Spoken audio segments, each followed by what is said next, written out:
निवडणुकांवरून विरोधक आक्रमक झालेले आहेत. पाहूयात त्या संदर्भातल्या टॉप 9 बातम्या.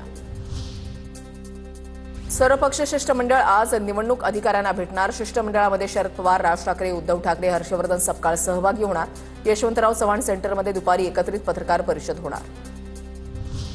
काँग्रेसला राज ठाकरे नको का? मवियामध्ये ड्रामा सुरू आहे का? चर्चा सुरू. बिहार निवडणुकीमुळे काँग्रेसची सावध भूमिका.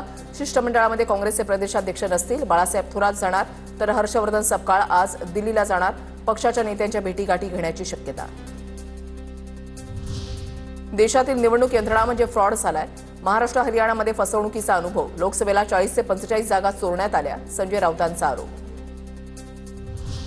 लोकांचा निवडणुकीवरील विश्वास उडालेला आहे. निवडणुका पारदर्शकपणे व्हाव्यात यासाठी आजची बैठक. निवडणूक आयोगांच्या भेटीवर बाळा नांदगावकरांची प्रतिक्रिया. पारदर्शक निवडणुका व्हायला पाहिजे, त्यामुळे राज्य मुख्य निवडणूक आयुक्तांना भेटून त्रुटी सांगणार. अविनाश अभ्यंकर यांचं वक्तव्य. तर सत्ताधारी देखील आमच्यासोबत यायला हवे होते. अभ्यंकर यांची प्रतिक्रिया. जोगेश्वरी पूर्व विधानसभेतील मतदार यादीमध्ये नावांचा घोळ. मनसे नेते संदीप देशपांडेंचा आरोप.